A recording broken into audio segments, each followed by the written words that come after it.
Hi, it's Dr. JP here with Leo. And Leo, have you ever heard the story of Hansel and Gretel? Um, is that about the kids in the candy house? Yes, it is. No, then I haven't heard it. Oh, well, for a second there I thought you had. Okay, well, why don't you get yourself a little seat, because Hansel and Gretel is a classic. And goes way back, Leo, way back. And it's a very good story. We're going to read the James Marshall version of Hansel and Gretel. And sit back, Leo, for a real good story here. Hansel and Gretel. Now it starts out, once upon a time, in a cottage near a vast forest, there lived a poor woodcutter. And he had his wife, and he had his 2 children. And their names, well, the boy was called Hansel, and the girl was called Gretel. And there's his wife. It was the best of times. The family had precious little to live on, but there was a great famine in the land, and the food was scarcer than ever. And the woodcutter's wife was worried that there wouldn't be enough for her. And she said, "Those wretched children of yours are gobbling everything up," she said to the husband. "Do you want your pretty little wife to waste away? Something's got to be done." "Yes, my dearest," said the poor woodcutter, and he was afraid of his wife's ferocious temper. He didn't want her to get mad. But Hansel and Gretel, they knew their stepmom didn't like them, and she didn't want them around. "She doesn't like us," said Hansel. "Yes, she does," said Gretel. "No, she doesn't." Well, what are we gonna do? I don't know. Well, one night, the woodcutter was sleeping, and he was tossing and turning and worrying about how he was going to feed his family. And then his wife woke him and revealed a plan, and she goes, "Listen." And she whispered in her husband's ear, "This is what we're going to do. We're going to take the children into the woods. We're going to give them a little bit of bread, and then we're going to leave them there." "Never," said the woodcutter. "No, they'll die. Who cares?" And his wife badgered and badgered. "We have to do it." "My poor children. I don't know." "You better know. You know what's... I know what's best," said his wife. "Oh dear, did you just hear that?" said Gretel. "Don't worry," said Hansel. "I'll take care of us." And after slipping out into the moonlight night, he gathered up a whole bunch of white little pebbles. "What are you doing?" said Gretel. "You'll see," said Hansel. And then the next morning, "Get up, you lazy bones," said the woodcutter's wife. "It's time to go to the forest and get some wood for the fire." And she gave Hansel and Gretel a crust of bread. "Now you better save this for lunch, 'cause it's all you're gonna get." And they set off. And in a short while, Hansel stopped, and he turned around, and soon he did it again. "Why are you lagging behind, Hansel?" said his dad. I'm looking back at my white kitten on the roof of the house." "You donkey! What are you talking about?" said the woodcutter's wife. "That's not your kitten, that's the morning sun on the chimney." And then they went into the forest. Man, our stepmom really hates us. I know. And so then, in the middle of the forest, Hansel and Gretel were told to build a fire of brushwood and to wait. "We're going to come back soon," said the woodcutter's wife. And then the children were left all alone. And they heard the sound of an axe chopping wood. And they thought, that just must be Dad chopping wood nearby. But it was really a bough he had tied to a dead tree, being blown about by the wind. And at midday they had ate their bread and waited patiently. And the afternoon passed and no one came. Finally the kids closed their eyes and they went to sleep. But when they awoke, it was super dark. Are you frightened?" said Gretel. "Of course not," said Hansel. We're in the middle of the dark woods by ourselves." When the moon had risen, Hansel and Gretel, Hansel took Gretel by the hand and showed her how they could follow the trail of white pebbles. "We can get back to our house, see?" "Oh, you're such a smart brother," said Gretel. And it took them the rest of the night to get out of the forest. And when they came back at daybreak, the woodcutter's wife was so shocked and infuriated. She goes, "Oh my God!" But then she quickly pretended she was glad to see them. "Oh, we thought you were never coming back." How did they find their way back? And so Hansel and Gretel, they believed the worst was over. But soon another famine came and the woodcutter's wife began to fret.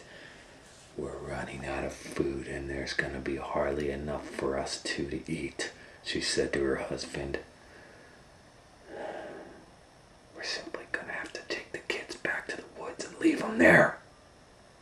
"Not again," said Gretel. "Don't worry," said Hansel.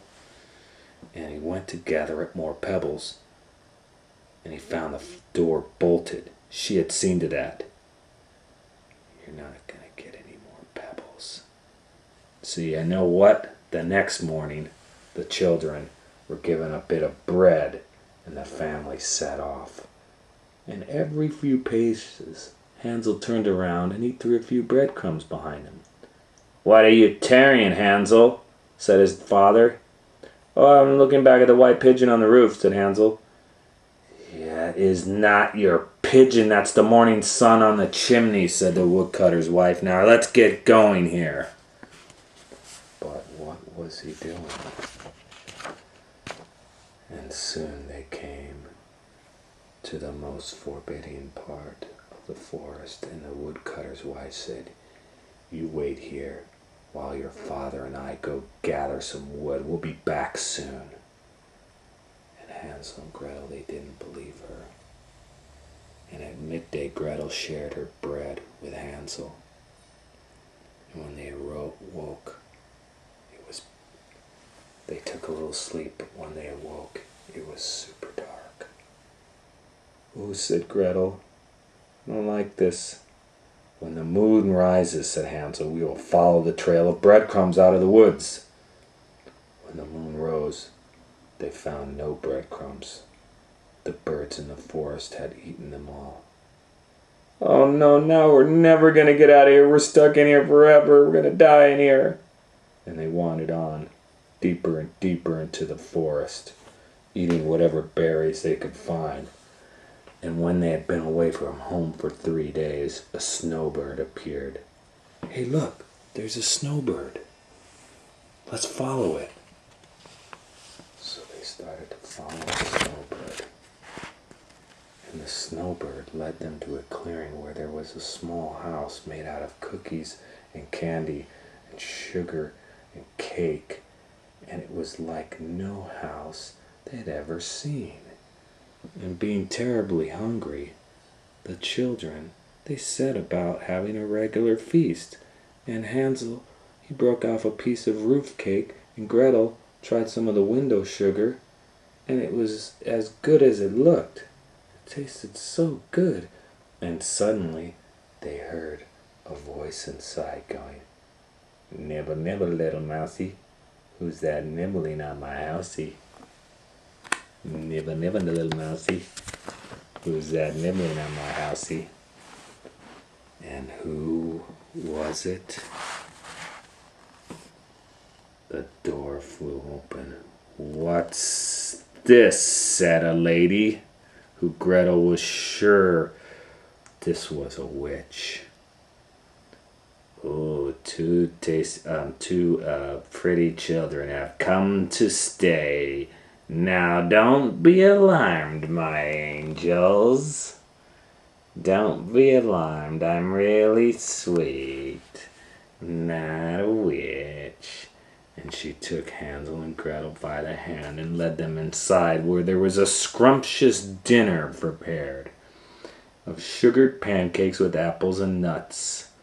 And Hansel and Gretel, they ate until they were perfectly stuffed. "Now it's time for my little sleep now. You're gonna take a little sleep." So she tucked them into warm, snug beds, and she tiptoed away. "Hey, I think she's nice." Said Gretel. But the next morning they found out the lady was indeed a witch, because she grabbed Hansel from his bed and she carried him outside. "Hey, and then she tossed him into a cage. "Lovely," said the witch, "lovely. This is where I'm going to fatten you up. And when you're all plump and juicy, I'm going to have a regular feast with you." "Hey, you let my brother out of there," said Gretel.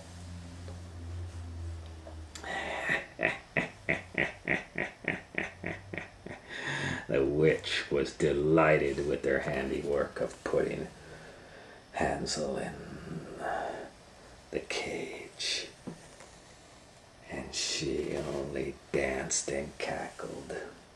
"Hey, I said let my brother out of there."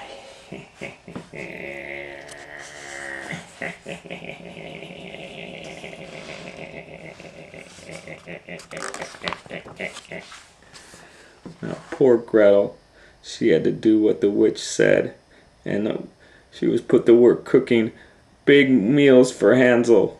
But for her own dinner,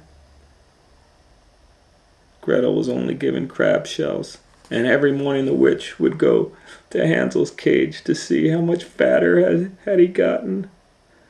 "Hansel, stick out your finger," she said. And Hansel, he would stick out an old chicken bone. You see, witches have very beady red eyes, and they can't see that well. And so every day he would stick this chicken bone out, and she would think it's his finger. "I simply don't understand it. You're thin as a bone. I can't even eat you yet." So, now Hansel's little trick worked for some time. But every morning, the witch was annoyed, and she kept finding him so small in that cage. "Phooey," said the witch. "Not yet. You're still not fat enough." And finally, she had run completely out of patience. "I'm hungry enough. I'm just going to have to eat you how you are." And she had a consoling thought. Perhaps she should eat the other one too. "Yes, I'll eat that Gretel girl too. Gretel, would you please peek in the oven to see if it's hot?" But Gretel saw what the witch had in mind. "I don't know how," she said stupidly. "I don't know how to know if it's hot or not." "Goose," cried the witch, "I'll show you. Come here. You just stick your head in the oven, and you'll see if it's hot." "Really?" And then when the witch stuck her head in, Gretel gave the witch a tremendous push. Pushed her right in the oven.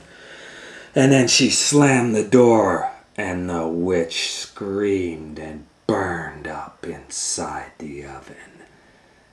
And Gretel said, "We're free, the witch is dead." And she got Hansel out of the cage. And Hansel said, "What a clever sister I have." And together they went into the witch's house and they found boxes and boxes of precious gems and gold coins. "These are better than pebbles. Yeah, these are worth a lot of money." And so then it was time but now it's time, we gotta leave the woods. And they wandered about for some time till they came to a wide lake, and a kind duck offered to fly them across the lake. And on the opposite shore, Gretel was sure they could see their dad's house in the distance. And it was their dad's house. And when they reached their dad, their father welcomed them with open arms, and he hugged them and he loved them dearly, and he had been miserable without them. And he told them his wife had died. And whether Hansel or Gretel were sorry, it was difficult to say. But they showed their dad all the money. And then they lived with their dad happily ever after, and never saw their stepmother or the witch ever again, because they both were dead. Hansel and Gretel. Well, that was something I didn't expect.